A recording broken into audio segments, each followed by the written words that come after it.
Hello everyone, welcome to ISPC centre. This is Prashant Kumar. Friends, आज के इस वीडियो में मैं आप लोगों के साथ बिहार गवर्नमेंट की महत्वपूर्ण स्कीम को डिस्कस करूंगा। यह जो वीडियो है वह बीपीएससी के आगामी प्रीलिम्स परीक्षा के लिए काफ़ी महत्वपूर्ण है। आप सभी जानते हैं कि बीपीएससी प्रीलिम्स परीक्षा में अक्सर बिहार सरकार की और भारत सरकार की महत्वपूर्ण योजनाओं से सवाल पूछे जाते हैं। तो बिहार सरकार की जितनी महत्वपूर्ण योजनाएं हैं उनमें से कुछ महत्वपूर्ण स्कीम को आज की इस वीडियो में मैं डिस्कस करने वाला हूं। तो आज का यह जो वीडियो है वह काफ़ी अधिक महत्वपूर्ण है। आप लोग अच्छे से गौर से इस वीडियो को सुनेंगे।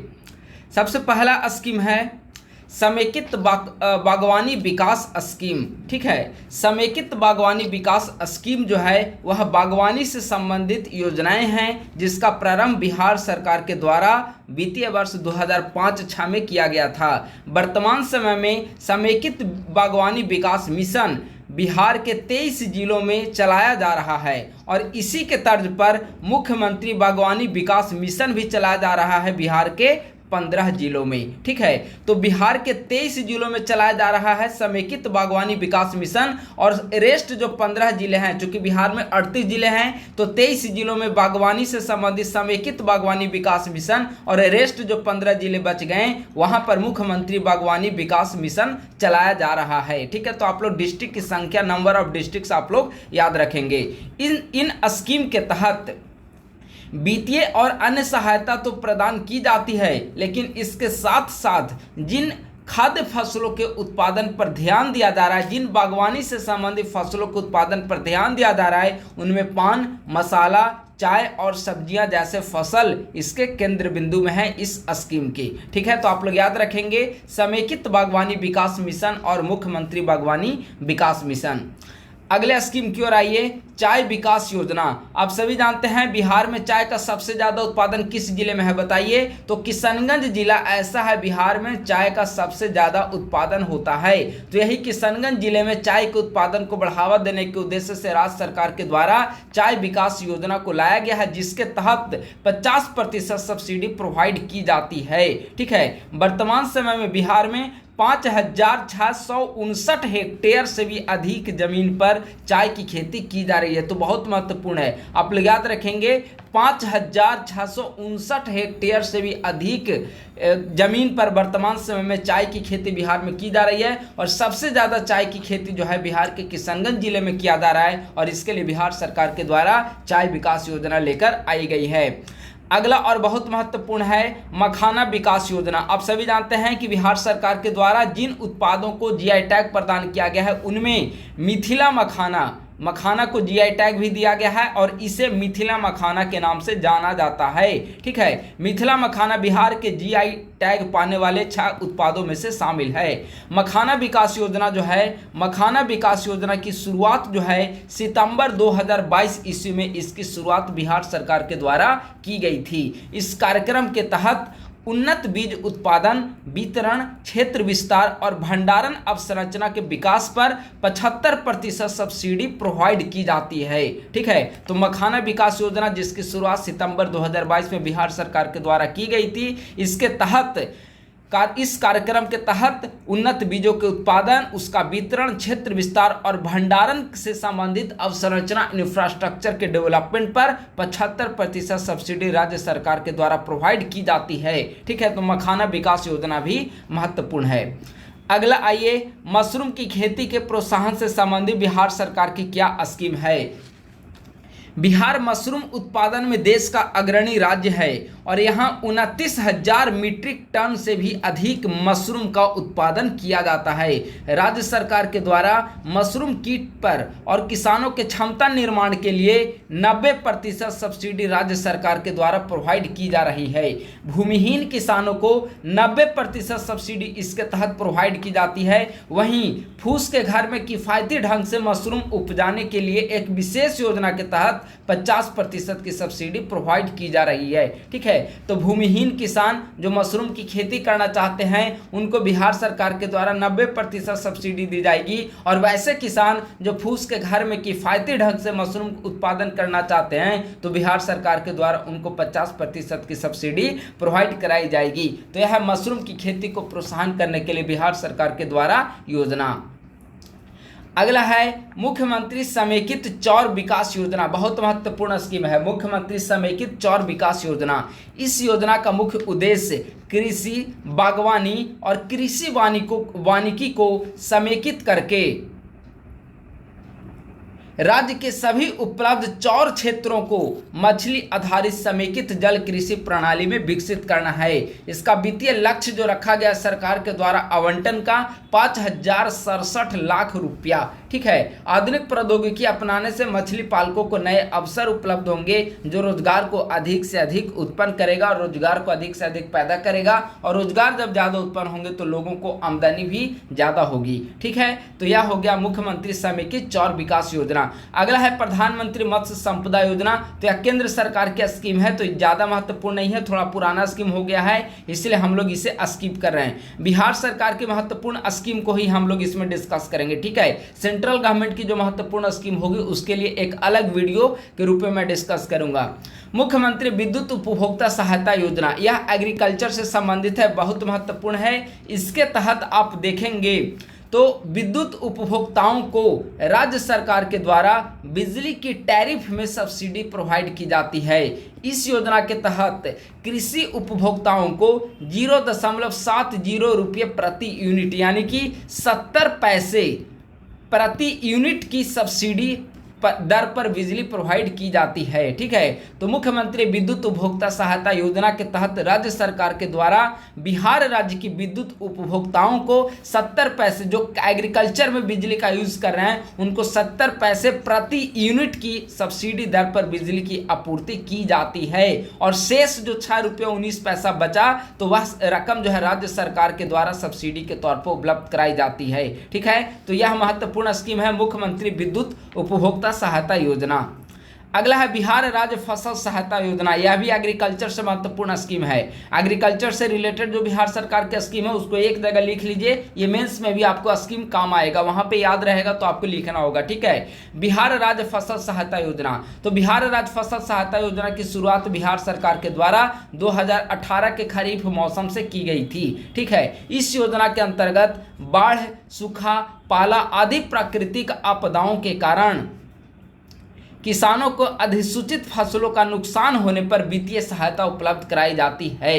ठीक है, पात्र किसान इस योजना के लिए आवेदन कर सकते हैं, और इसके तहत अगर फसल में 20% से कम नुकसान हुआ हो तो सहायता राशि के रूप में 7500 रुपये प्रति हेक्टेयर प्रोवाइड किया जाएगा, और अगर 20% से अधिक आपका फसल नुकसान हुआ है तो सहायता राशि के रूप में 10,000 रुपये प्रति हेक्टेयर प्रोवाइड किया जाएगा। ठीक है, तो बिहार राज्य फसल सहायता योजना की शुरुआत बिहार सरकार के द्वारा 2018 ईस्वी के खरीफ फसल से की गई थी, और इसके तहत अगर किसानों को प्राकृतिक आपदाओं, बाढ़, सूखा, पाला आदि के कारण अगर फसलों का नुकसान होता है, और ये जो फसल के नुकसान हैं अगर 20% से कम फसल का नुकसान होता है तो 7500 रुपये प्रति हेक्टेयर पे सब्सिडी प्रोवाइड की जाएगी, और 20% से अधिक अगर फसल का नुकसान होता है तो 10,000 रुपये प्रति हेक्टेयर की सब्सिडी जो है बिहार सरकार के द्वारा प्रोवाइड किया जाएगा।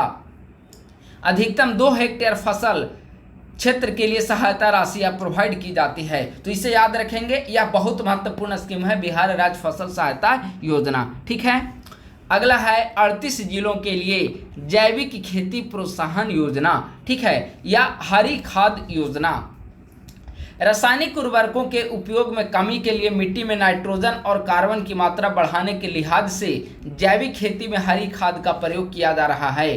बीजों की गुणवत्ता सुनिश्चित करते हुए किसानों को बिहार राज्य बीज निगम से मूंगों के बीज के लिए 80% और ढैंचा के बीजों के लिए 90% सब्सिडी प्रोवाइड की जा रही है। फरवरी मार्च 2024 में 2000 क्विंटल मूंग के बीज की आपूर्ति की जाएगी। तो यह है हरी खाद योजना। अगला है परंपरागत कृषि विकास योजना। देखिए, परंपरागत कृषि विकास योजना जो है वह केंद्र प्रायोजित योजना है जिसकी शुरुआत 2015 ईस्वी में की गई थी। ठीक है, 23-24 में राज्य के 11 जिलों में इसका क्रियान्वयन किया जा रहा है। बहुत महत्वपूर्ण है। परंपरागत कृषि विकास योजना जो कि केंद्र प्रायोजित स्कीम है, जिसकी शुरुआत 2015 ईस्वी में की गई थी। बीते वर्ष 23-24 में राज्य के 11 जिलों में इसका क्रियान्वयन किया जा रहा है, जिनमें पूर्वी चंपारण, मुजफ्फरपुर, रोहतास, सिवान, सहरसा, किशनगंज, अररिया, बांका, जमुई, गया और दरभंगा डिस्ट्रिक्ट शामिल है। ठीक है, तो इसे आप लोग याद रखेंगे। परंपरागत कृषि विकास योजना बिहार के 11 जिलों में। अगला महत्वपूर्ण स्कीम है, बिहार गवर्नमेंट के स्कीम को मैं छाट कर डिस्कस कर रहा हूं। ठीक है, अगला महत्वपूर्ण स्कीम है मुख्यमंत्री ग्रामीण संपर्क योजना। ठीक है, देखिए मुख्यमंत्री ग्रामीण संपर्क योजना यह इंफ्रास्ट्रक्चर डेवलपमेंट से संबंधित महत्वपूर्ण स्कीम है और इसके तहत वैसे गांव जहां की मिनिमम आबादी, न्यूनतम आबादी 100 है, उन गांवों को 12मासी सड़कों के माध्यम से मेन रोड से कनेक्ट किया जाएगा और इसी के लिए मुख्यमंत्री ग्रामीण संपर्क योजना राज्य सरकार के द्वारा लॉन्च की गई है। फिर से सुनिए, बिहार के वैसे गांव जहां की मिनिमम आबादी, यानी कि किसी गांव में अगर कम से कम 100 आबादी रहते हैं तो उस गांव को, और अगर वहां पे सड़क नहीं अभी तक बन पाया हो तो उस गांव को मेन सड़क से, 12मासी सड़क से उसे कनेक्ट करके डेवलप किया जाएगा और इसी के लिए राज्य सरकार के द्वारा मुख्यमंत्री ग्रामीण संपर्क योजना लॉन्च किया गया है। शर्त यही है कि गांव की जो मिनिमम आबादी है वह मिनिमम आबादी 100 होनी चाहिए। ठीक है, अभी तक इसके तहत लगभग 2000 किलोमीटर सड़कें जो है इसके तहत तैयार, इस विस्तृत परियोजना रिपोर्ट तैयार की गई है लगभग 1829 किलोमीटर सड़क के लिए, जिनमें से 1473 किलोमीटर के लिए स्वीकृति मिल चुकी है। ठीक है, तो यह है मुख्यमंत्री ग्रामीण संपर्क योजना। आप लोग याद रखेंगे, आबादी की जो सरकार के द्वारा निर्धारित की गई है उसे याद रखेंगे। ठीक है, अगला एक और बहुत महत्वपूर्ण स्कीम है मुख्यमंत्री ग्राम परिवहन योजना। ठीक है, मुख्यमंत्री ग्राम परिवहन योजना का आरंभ राज्य में 50,000 से भी अधिक बेरोजगार आबादी को स्वरोजगार के अवसर उपलब्ध कराने सहित अनेक उद्देश्यों के लिए किया गया था। ठीक है, तो मुख्यमंत्री स्कीम का नाम एक बार फिर से देखिए, मुख्यमंत्री ग्राम परिवहन योजना। इससे स्पष्ट है कि मुख्यमंत्री ग्राम परिवहन योजना का एक महत्वपूर्ण उद्देश्य हो गया बेरोजगार आबादी को स्वरोजगार के अवसर उपलब्ध कराना। अब इसका क्या लक्ष्य है, तो गांवों और शहरों में रह रहे लोगों के लिए उपलब्ध अवसरों के बीच मौजूद फासलों को कम करना है। इस योजना के तहत देखिए, इसके तहत क्या किया जाता है, तो एम्बुलेंस की खरीद पर अधिकतम 2 लाख रुपए तक की सब्सिडी का भुगतान किया जाता है। अगर गाँव में कोई लोग रह रहे हों, वे एम्बुलेंस खरीदना चाहते हो तो मुख्यमंत्री ग्राम परिवहन योजना जो है इसका सहारा ले सकते हैं और एम्बुलेंस की खरीद पर अधिकतम 2 लाख रुपए तक की उनको सब्सिडी प्रोवाइड किया जा सकता है। और इसके तहत आप देखेंगे कि मार्च 2023 तक लगभग 682 एम्बुलेंस जो है इसके तहत रजिस्टर्ड किए जा चुके हैं और लाभार्थियों को सब्सिडी प्रोवाइड की जा चुकी है। ठीक है, देखिए कोई भी स्कीम आप पढ़ते हैं तो स्कीम में कब लॉन्च किया गया, क्या उद्देश्य है और उसकी वर्तमान स्थिति क्या है, यही 3-4 चीज आपको पढ़ना होता है। ठीक है, तो मुख्यमंत्री ग्राम परिवहन योजना जो किया गया है उसका मेन उद्देश्य यही है कि जो बेरोजगार युवा हैं ग्रामीण क्षेत्र में रह रहे हैं उनको रोजगार प्रोवाइड किया जाए और अगर वे एम्बुलेंस खरीद करते हैं तो 2 लाख रुपए तक की सब्सिडी भुगतान की जाए। आप सभी जानते हैं कि इन दिनों ग्रामीण क्षेत्र में आप जाएंगे तो प्रत्येक गांव में अब प्रत्येक ब्लॉक में तो अब प्राथमिक चिकित्सालय खुल चुका है, वहां पे 2-3 एम्बुलेंस आपको हर समय लगे हुए वहां पर मिल जाएंगे। ठीक है, अगला है मुख्यमंत्री प्रखंड परिवहन योजना। यह भी महत्वपूर्ण है। मुख्यमंत्री ग्राम परिवहन योजना हमने देखा और अब है मुख्यमंत्री प्रखंड परिवहन योजना।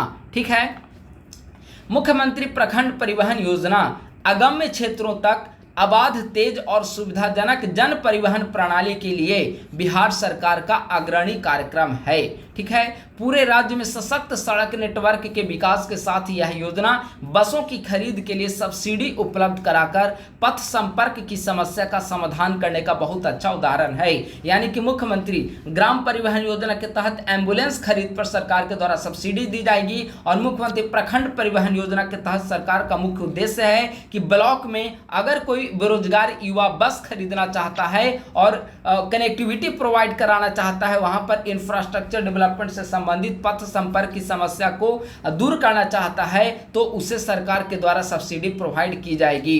जिला मुख्यालय वाले प्रखंड को छोड़कर हर प्रखंड में अधिकतम 7 बसों की खरीद पर सरकार के द्वारा समाज के विभिन्न तबकों को हर बस पर 5 लाख रुपए की सब्सिडी दी जाएगी। कितना महत्वपूर्ण स्कीम है यह स्कीम, क्यों लॉन्च की गई है यह आप सोचिए। तो सरकार का मेन उद्देश्य यही है कि सड़क तो बन चुकी है, लेकिन सड़क बन चुके हैं तो लोग ग्रामीण क्षेत्र से मेन ब्लॉक तक कैसे आएंगे जाएंगे। तो उसके लिए सरकार का मेन इरादा है कि वहीं पर प्रत्येक ब्लॉक में लोग आगे आएं और बस खरीदें, इससे लोगों की आवागमन की जो दिक्कत होती है उस समस्या का समाधान हो सके। और शर्त है कि प्रत्येक ब्लॉक में अधिकतम 7 बसों की खरीद की जाएगी और इसके लिए समाज के विभिन्न तबकों को अलग अलग तरीके से 5 लाख रुपए तक की सब्सिडी दी जाएगी। तो मुख्यमंत्री प्रखंड परिवहन योजना के तहत 5 लाख की सब्सिडी दी जाएगी और ग्राम परिवहन योजना के तहत एम्बुलेंस खरीद पर 2 लाख रुपए की सब्सिडी दी जाएगी। ठीक है, तो देखेंगे आप सरकार के द्वारा कई सारे ऐसे इनिशिएटिव विगत कुछ वर्षों में लॉन्च किए जा रहे हैं जिससे हमारे राज्य की स्थिति दुरुस्त हो सकती है, अच्छे तरीके से इंप्लीमेंट किया जाए तो। ठीक है, मुख्यमंत्री बाल सहायता योजना। मुख्यमंत्री बाल सहायता योजना का प्रारंभ वर्ष 2021 में हुआ था। इसके अंतर्गत कोरोना महामारी के कारण अनाथ एवं बेसहारा 0 से 18 वर्ष आयु समूह के बच्चे जिनके माता पिता दोनों की मृत्यु जिनमें से कम एक की मृत्यु कोरोना से हो गई हो, इस योजना के पात्र माने जाएंगे। यानी कि मुख्यमंत्री बाल सहायता योजना जिसकी शुरुआत 2021 ईस्वी में की गई थी, इसका मेन लक्ष्य यही है कि जो अनाथ लोग हैं, अनाथ यानी कि जिनके माता पिता दोनों की मृत्यु हो चुकी है और जिनमें से किसी एक की मृत्यु, या तो माता की या तो पिता की मृत्यु कोविड के कारण हुई हो, तो उनको इस मुख्यमंत्री बाल सहायता योजना के तहत शामिल किया जाता है। और इन्हें इस योजना के तहत योग्य बच्चे जो गैर संस्थानिक व्यवस्था में अपने अभिभावक के साथ रह रहे हों, उनके 18 वर्ष की आयु पूरी होने तक पालन पोषण के लिए 1500 रुपये प्रति माह प्रोवाइड किया जाएगा। ठीक है, तो अपने आप में एक कल्याणकारी स्कीम है कि अनाथ बच्चों को 18 वर्ष की आयु पूरी होने तक उनके पालन पोषण के लिए 1500 रुपये प्रति माह उनको प्रोवाइड किया जाएगा। तो यह है मुख्यमंत्री बाल सहायता योजना जिसकी शुरुआत 2021 में की गई। अगला स्कीम की ओर आइए, मुख्यमंत्री ग्रामीण आवास योजना।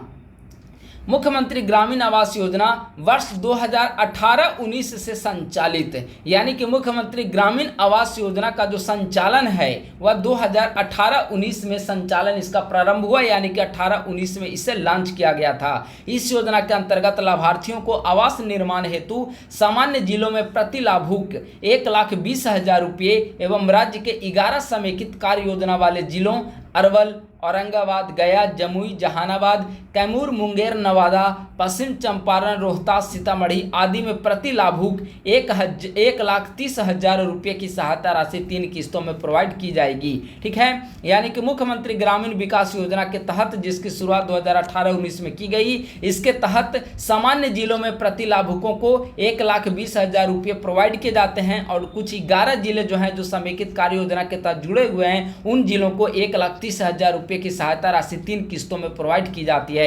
तो यह है मुख्यमंत्री ग्रामीण आवास योजना।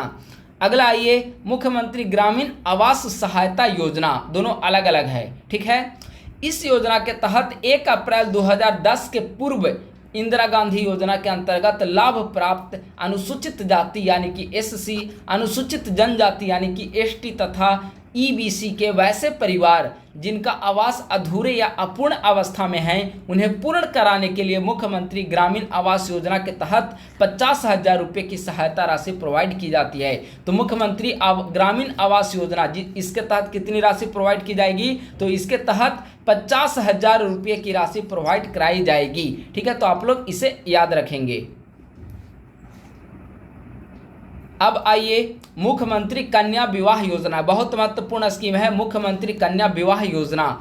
इस योजना के तहत BPL परिवार अथवा ऐसे अन्य परिवार जिनकी वार्षिक आय 60,000 रुपये से कम हो, ठीक है, यानी कि बिहार के वैसे BPL परिवार या वैसे अन्य परिवार जिनकी वार्षिक आय 60,000 रुपये से कम हो, यानी कि मासिक आय कितना होगा 5,000 रुपये से कम, वार्षिक 60,000 रुपये से कम तो मासिक आय 5,000 रुपये से कम हो, को कन्या के विवाह के समय 5,000 रुपये का भुगतान DBT के माध्यम से किया जाता है।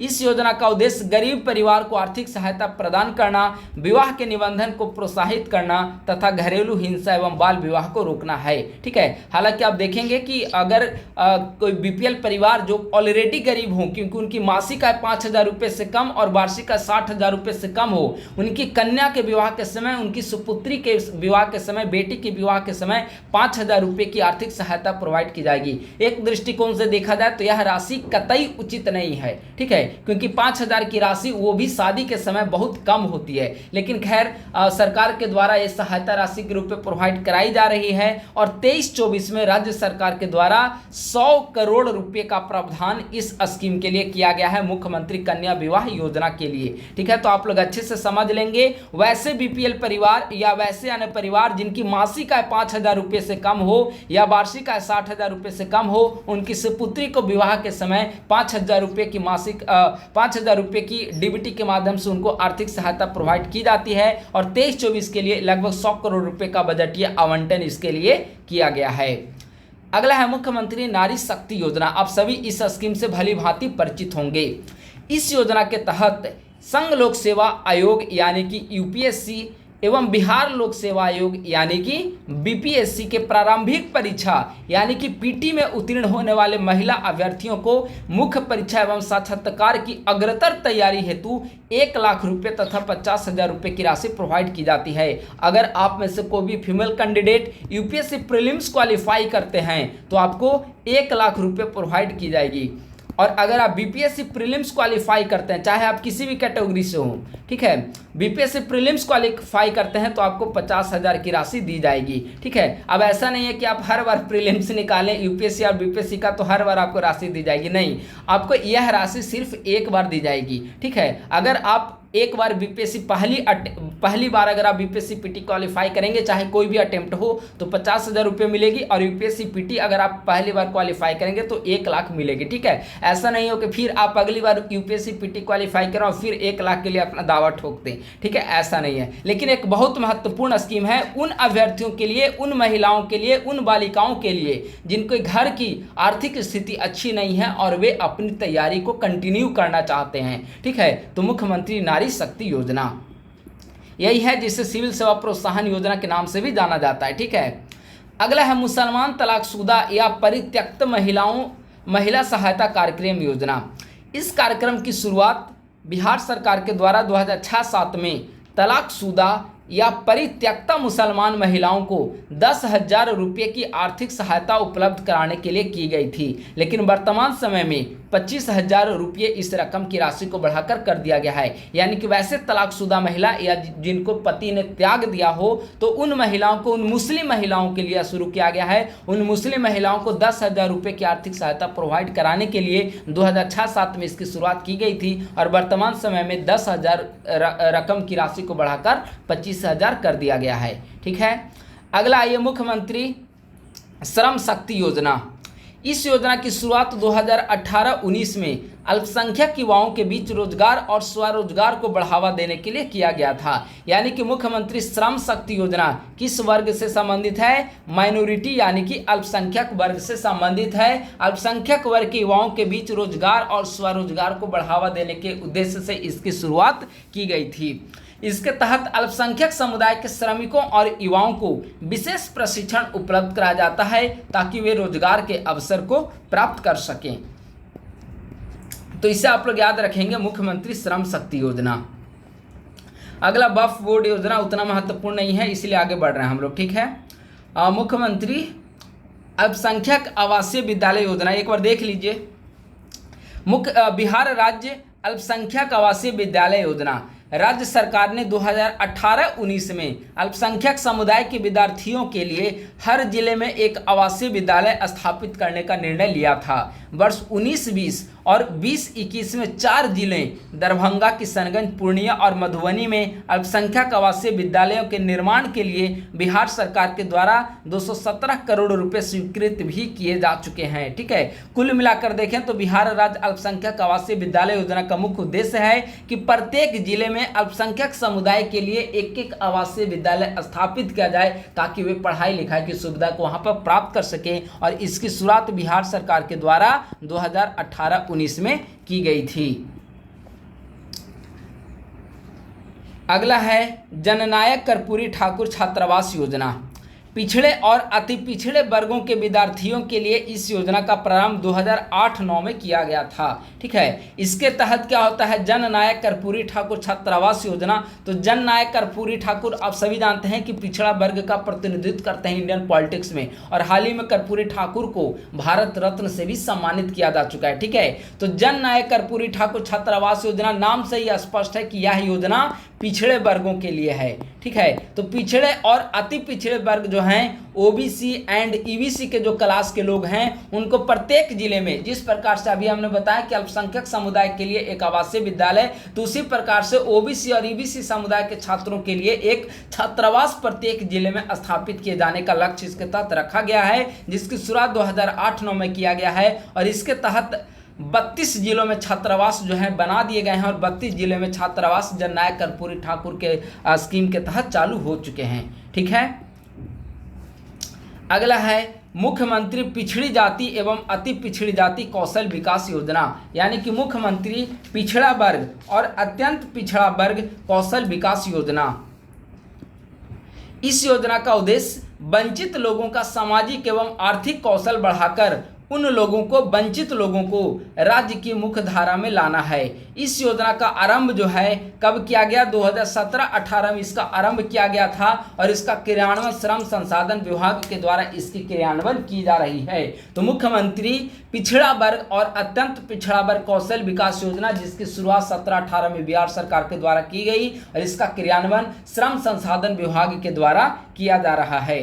मुख्यमंत्री पिछड़ा वर्ग मेधावृत्ति योजना, इस योजना के तहत बीएसईबी के द्वारा संचालित माध्यमिक परीक्षा में प्रथम श्रेणी में उत्तीर्ण होने वाले पिछड़ा वर्ग के उन छात्रों को 10,000 रुपये दिए जाते हैं जिनकी वार्षिक पारिवारिक आय 1.5 लाख रुपये से कम हो। मुख्यमंत्री पिछड़ा वर्ग मेधावृत्ति योजना की शुरुआत बिहार सरकार के द्वारा 2015-16 में की गई थी, और इसका मुख्य उद्देश्य जो है वह 10th में, क्लास 10th में जो बीएसईबी के तहत जो क्लास 10th में मैट्रिक का एग्जाम होता है, उनमें अगर प्रथम श्रेणी से कोई अभ्यर्थी पास करता है जिनकी वार्षिक पारिवारिक आय 1.5 लाख रुपये से कम हो, तो उनको 10,000 रुपये की राशि बिहार सरकार के द्वारा दी जाएगी। ठीक है, अगला है मुख्यमंत्री अति पिछड़ा वर्ग प्रशासनिक सेवा सहायता योजना। अभी हमने बताया था नारी सम्मान योजना में, और मुख्यमंत्री सिविल सेवा प्रोत्साहन योजना हमने बताया कि वही स्कीम है, तो वो महिलाओं के लिए हमने डिस्कस किया, और यहाँ पर ईबीसी वर्गों, पिछड़े वर्गों के लिए डिस्कस किया गया है। इस योजना का आरंभ 2018-19 में किया गया, और इसके तहत अत्यंत पिछड़ा वर्ग के विद्यार्थियों को यूपीएससी की पीटी क्वालिफाई करने पर 1 लाख रुपया और बीपीएससी की पीटी क्वालिफाई करने पर 50,000 रुपये की राशि प्रोवाइड की जाती है। तो मुख्यमंत्री अति पिछड़ा प्रशासनिक सेवा सहायता प्रोत्साहन योजना। ठीक है, अगला स्कीम महत्वपूर्ण नहीं है इसलिए मैं स्किप कर रहा हूँ। ठीक है, मुख्यमंत्री अति पिछड़ा वर्ग मेधावृत्ति योजना, अभी ऊपर शायद इसी को डिस्कस किया गया था, 8-9 में लॉन्च किया गया है, और मैट्रिक अगर फर्स्ट डिवीजन से पास करते हैं तो 10,000 रुपये की राशि उनको प्रोवाइड कराई जाएगी। ठीक है, दशरथ मांझी कौशल विकास योजना, इस योजना को कौशल विकास और विभिन्न कार्यों के लिए प्रशिक्षण के जरिए महादलित समुदाय की रोजगार प्राप्ति की क्षमता बढ़ाने के मकसद से शुरू किया गया है। तो दशरथ मांझी कौशल विकास योजना जो है, तो दशरथ मांझी कौशल विकास योजना का मुख्य उद्देश्य महादलित समुदाय में स्किल्ड डेवलपमेंट कर उनको रोजगार के लिए श्रेष्ठ बनाना है, रोजगार योग्य बनाना है। ठीक है, तो इसीलिए दशरथ मांझी कौशल विकास योजना की शुरुआत की गई। अगला है मुख्यमंत्री 7 निश्चय योजना। आप सभी जानते हैं मुख्यमंत्री 7 निश्चय पार्ट 1 की शुरुआत कब की गई, 2015 से 2020 के लिए। ठीक है, पार्ट 2 2021 से शुरू 2020 में लॉन्च हुआ, लेकिन 2020 से 25 इसको कर लीजिए पार्ट 2। ठीक है, तो 7 निश्चय पार्ट 1 2015 से 20, इसके बीच 7 लक्ष्य थे, और 7 निश्चय पार्ट 2 20 से 25 इसके बीच भी इसके दौरान भी 7 लक्ष्य निर्धारित किए गए थे। ठीक है, इसके अंतर्गत है बिहार राज्य फसल सहायता योजना। तो बिहार राज्य फसल सहायता योजना अभी हमने ऊपर डिस्कस किया था, आप लोग याद रखिए 2018 में इसकी शुरुआत की गई थी। कब, खरीफ मौसम के दौरान इसकी शुरुआत की गई थी। अगर 20% तक फसल का नुकसान हो रहा हो तो 7500 रुपये प्रति हेक्टेयर की सब्सिडी आपको राशि प्रोवाइड की जाएगी, क्षतिपूर्ति राशि कह सकते हैं। और 20% से अधिक आपकी क्षति हुई है तो आपको क्षतिपूर्ति राशि 10,000 रुपये प्रति हेक्टेयर आपको प्रोवाइड की जाएगी, और यह अधिकतम राशि 2 हेक्टेयर तक की प्रोवाइड की जा सकती है। तो बिहार राज्य फसल सहायता योजना आपका हो चुका है। अब आइए जैविक कॉरिडोर योजना। चूंकि ये सारे स्कीम आपको 7 निश्चय में भी मिलेंगे, 7 निश्चय में भी आप देखेंगे कि आप कैटेगराइज अगर करेंगे तो यही सारे स्कीम वहां पर भी आपको पढ़ना पड़ेगा। जैविक कॉरिडोर योजना, तृतीय कृषि रोड मैप में जैविक खेती को बढ़ावा देने पर खास जोर दिया गया है। तृतीय कृषि रोड मैप 2017 से 2022 के बीच में, लेकिन कोविड के कारण 1 वर्ष इसका टेन्योर कर दिया गया था, 2023 तक का समाप्त हुआ है। और 2023 से फिर कौन सा रोड मैप शुरू हुआ? चौथा कृषि रोड मैप की शुरुआत की गई। ठीक है, तो जैविक कॉरिडोर योजना राज्य के 13 जिलों को कनेक्ट करता है। कौन कौन 13 जिले हैं? पटना, बक्सर, भोजपुर, सारण, वैशाली, समस्तीपुर, बेगूसराय, भागलपुर, मुंगेर, नालंदा, लखीसराय, कटिहार और खगड़िया। इन 13 जिलों को जैविक कॉरिडोर योजना के तहत शामिल किया गया है, और इनमें से जो अधिकांश जिले हैं वे गंगा नदी के किनारे अवस्थित हैं। ठीक है, तो बहुत महत्वपूर्ण है जैविक कॉरिडोर। ठीक है, अब आइए अगले स्कीम की ओर। मुख्यमंत्री विद्युत सहायता योजना भी हमने पहले ही डिस्कस कर दिया कि कृषि उपभोक्ताओं को 70 पैसे प्रति यूनिट की दर से प्रोवाइड की जाएगी। ठीक है, इसे हमने पहले ही डिस्कस कर दिया है। हाँ, एक नया स्कीम मिला, निपुण भारत निपुण बिहार कार्यक्रम। निपुण भारत निपुण बिहार कार्यक्रम राज्य के कक्षा 1 से 5 के बच्चों में निर्धारित दक्षता के लिए निपुण भारत निपुण बिहार कार्यक्रम प्रारंभ किया गया है। इसके अंतर्गत 69,243 विद्यार्थियों को कक्षा 1 से 5 का स्कूल किट और 1 से 3 के लगभग 57 लाख विद्यार्थियों के लिए अभ्यास पुस्तिका उपलब्ध कराया गया है। यानी कि निपुण भारत निपुण बिहार, यानी कि बिहार को निपुण बनाने के लिए बच्चों को इंफ्रास्ट्रक्चर प्रोवाइड की जा रही है, पुस्तकें प्रोवाइड की जा रही है, स्कूल किट प्रोवाइड किए जा रहे हैं ताकि वे पढ़ाई लिखाई में निपुण बन सके। तो इसीलिए निपुण भारत निपुण बिहार कार्यक्रम की शुरुआत बिहार सरकार के द्वारा की गई है। अब आइए देखिए 7 निश्चय पार्ट 2 में कौन कौन 7 स्कीम है उसे हम लोग एक बार देख लेते हैं। पहला है शौचालय निर्माण घर का सम्मान। यहाँ पर देखिए लिखा हुआ है देखिए आप लोग एक बात याद रखेंगे कि 7 निश्चय पार्ट 2 के तहत जो 7 निश्चय पार्ट 1 के तहत जो 7 निश्चय हैं उसको पूरा नाम एकदम रट जाइए, और पार्ट 2 के तहत जो 7 निश्चय हैं उन 7 निश्चयों को पूरी तरीके से आप रट जाइए। ठीक है, तो एक निश्चय है शौचालय निर्माण घर का सम्मान। ठीक है, ये 7 निश्चय पार्ट 1 में है, और इसकी महत्वपूर्ण लक्ष्य यहाँ पे 7 निश्चय पार्ट 2 ये है युवा शक्ति बिहार की प्रगति। ठीक है, अब इसके तहत कौन कौन से काम किए जा रहे हैं यह दिया हुआ है। जैसे ITI में ITI बड़ी संख्या में स्थापित की जा रही है। ठीक है, सेंटर ऑफ एक्सेलेंस की स्थापना है, तो प्रथम चरण में चयनित कुल 60 ITI में से 31 ITI में प्रशिक्षण प्रारंभ कर दिया गया है, और 24-25 में युवा शक्ति बिहार की प्रगति के लिए 366 करोड़ रुपए को प्रोवाइड किया गया है। ठीक है, पॉलिटेक्निक कॉलेजों की स्थापना के माध्यम से, ITI कॉलेजों की स्थापना के माध्यम से या विभिन्न तकनीकी संस्थानों की स्थापना के माध्यम से उनको स्किल्ड बनाया जा रहा है। ठीक है, इसके अलावा देखिए मुख्यमंत्री युवा उद्यमी योजना। मुख्यमंत्री युवा उद्यमी योजना आप सभी जानते होंगे। मुख्यमंत्री युवा उद्यमी योजना के तहत 10 लाख रुपए प्रोवाइड किए जाते हैं। अगर आप उद्यम स्थापित करना चाहते हैं तो इन 10 लाख में से 5 लाख की जो राशि है वह आपको अनुदान के रूप में दिया जा रहा है, और 5 लाख रुपया जो होगा वह ऋण के रूप में दिया जाएगा, और ऋण पर आपको ब्याज भुगतान करना पड़ेगा 1% की दर से। इसे 84 किस्तों में, ये बॉयज़ के लिए, महिलाओं के लिए यह ब्याज मुक्त ऋण प्रोवाइड किया जाता है। ठीक है, और 84 किस्तों में यह आपको वापस करना होगा। तो मुख्यमंत्री युवा उद्यमी योजना। ठीक है, देखिए यह स्कीम कितना सफल है। 21-22 से 23-24 तक चयनित कुल 7,500 लाभार्थियों को राशि प्रोवाइड इसके तहत की गई है। यानी कि मुख्यमंत्री युवा उद्यमी योजना के तहत लगभग 7,500 लाभार्थी इस स्कीम का फायदा उठा रहे हैं। ठीक है, मुख्यमंत्री अनुसूचित जाति जनजाति युवा उद्यमी योजना लगभग सेम है इसमें भी। ठीक है, डेटा लगभग सेम होगा, चाहे अल्पसंख्यक उद्यमी हो या फिर अति पिछड़ा उद्यमी हो या फिर शेड्यूल कास्ट उद्यमी हो, वुमेन महिला उद्यमी हो, सबके लिए लगभग सेम ही फैसिलिटी है। लेकिन महिलाओं के लिए ब्याज मुक्त ऋण प्रोवाइड किए जाते हैं, इसका आप लोग याद रखेंगे, ध्यान रखेंगे।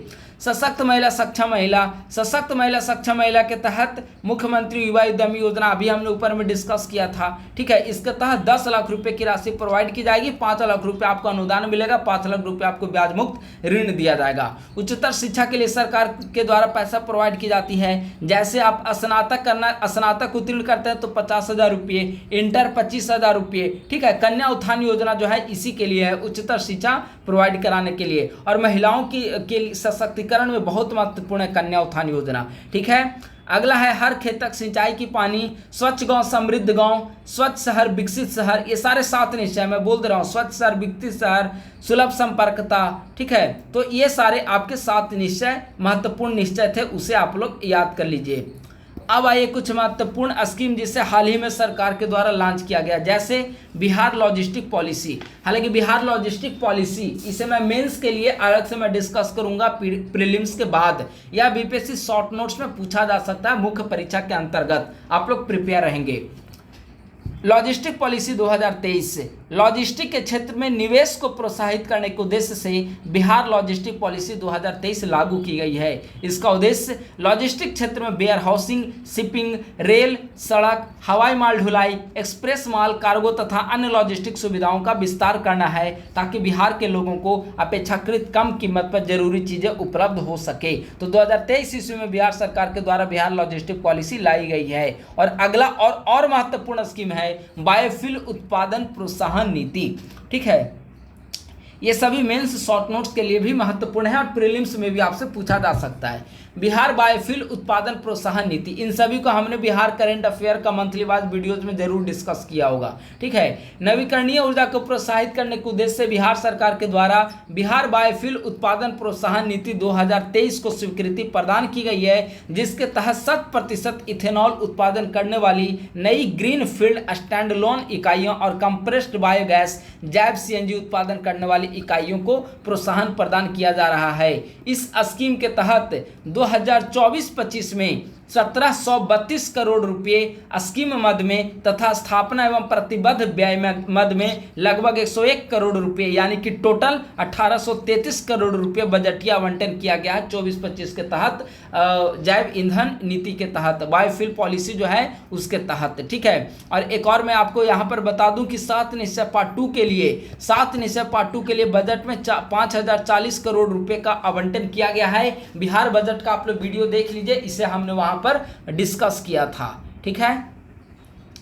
अब आइए बिहार स्वच्छ ईंधन योजना 2023, बिहार स्वच्छ ईंधन सिटी बस प्रोत्साहन योजना 2023। इसके अंतर्गत पटना में निजी डीजल चालित सिटी बसों को सीएनजी बस से प्रतिस्थापन पर वाहन स्वामी को प्रोत्साहन राशि के रूप में वाहन के एक्स शोरूम सभी कर सहित का 30% और अधिकतम 7.5 लाख रुपए दिए जाने का प्रावधान किया गया है। यानी कि बिहार में स्पेशली राजधानी में पटना में जो निजी डीजल चालित सिटी बस हैं उनको सीएनजी बस से प्रतिस्थापित करने पर, अगर कोई निजी चालक है व निजी कोई मालिक है, बस का मालिक है और अपनी सिटी बस जो चल रहे हैं राजधानी में रोडों पर, उसको सीएनजी बस से स्थापित करना चाहता है तो उसको 30% या अधिकतम 7.5 लाख रुपए प्रोवाइड किए जाएंगे, ताकि यहां पर जो CO2 उत्सर्जन ज्यादा हो रहा है उसको समाप्त किया जा सके और जलवायु परिवर्तन की स्थिति को कम किया जा सके, ठीक है।